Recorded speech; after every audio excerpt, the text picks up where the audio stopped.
A long time ago, I made a video called The One Bottle Home Cocktail Bar, in which I argue that one bottle of Amaro can make enough complex drinks to keep you entertaining guests several parties over.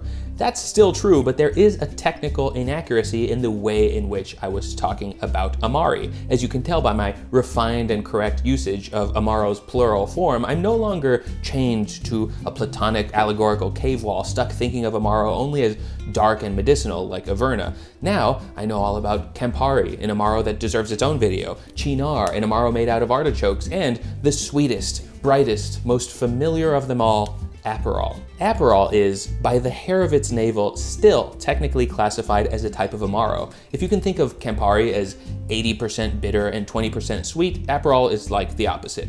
It still brings some bitterness, but it's mostly about sweet citrus contribution. The most popular Aperol recipe is the Aperol Spritz. That's 2 parts Aperol, 3 parts Prosecco, and 1 part club soda. Easy to measure, easy to scale, and easy to drink. This will forever be the star of low ABV beverages to enjoy al fresco for drinkers who wish to appear more worldly than a mimosa enjoyer. The problem for a solo drinker is it's not realistic to open a whole bottle of champagne for a single beverage, not to mention the price. That's why I'm such a big fan of the Spaghett. It's a lower brow version that uses cheap, inoffensive beer as the source of effervescence. Open a bottle of High Life, glug out a neck's worth to make room, and add Aperol and fresh lemon juice. I like an ounce each for a standard 12-ounce beer bottle. Scale that up or down for tall boys or ponies. This works just as well for other relatively flavorless beers like Modelo or Peroni. I like High Life because the clear bottles make for a nice presentation. It's bubbly, red, a little sweet, and enjoyed out of glass just like a fancy spritz, but the yeasty presence of light beer makes it feel less precious and more substantial. This next one's for anyone who has mezcal left over from making my gochujang pasta. It's called a Hey Mambo, and it calls for a half-ounce each of mezcal and tequila.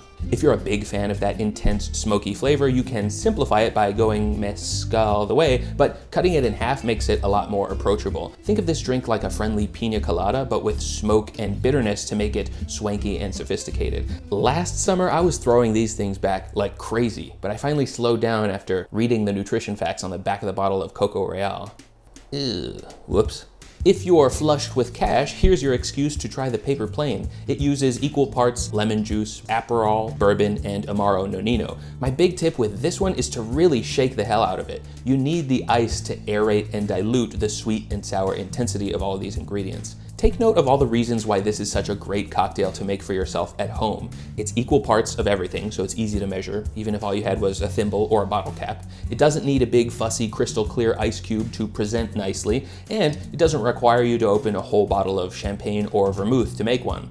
The downside, Amaro Nonino is expensive, and it doesn't have a whole lot of other use cases unless you like it enough to sip straight up like me. The word Amaro is Italian for bitter, and since Aperol barely makes it into the category, Amari only get more bitter from here. All of these cocktails are definitely on the back half of the approachable to challenging spectrum, so if you try them out and it turns out that Aperol is in fact too bitter for your palate, you may just wish to put the world of Amaro exploration behind you. Alcohol culture involves so much cool guy drink versus silly baby drink discourse, but don't get down on yourself for disliking a flavor compound born out of evolutionary survival.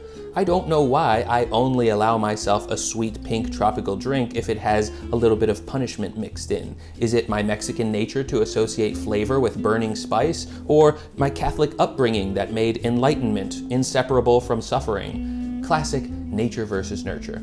Either way, it's your parents' fault. And who wouldn't drink to that?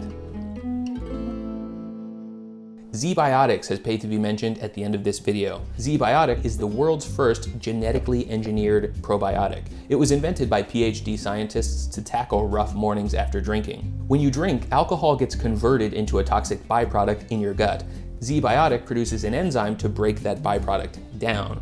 It's worth noting that these aren't for going on a rager. It's for people like me who have gotten to the age where a couple glasses of wine can ruin your whole next day. After Z-Biotics, you still need to drink responsibly and get a good night's sleep. Memorial Day weekend is coming up this month, so you might want to keep a box of Z-Biotics handy just in case you get invited to an afternoon of high ABV IPAs out in the sun. go to zbiotics.com/Shaquille to get 15% off of your first order when you use code Shaquille at checkout. You can also sign up for a subscription using my code so that you're always stocked up. ZBiotics is backed with a 100% money-back guarantee, so if you're dissatisfied for any reason, they will refund your money, no questions asked. That's zbiotics.com/Shaquille and use the code Shaquille at checkout for 15% off.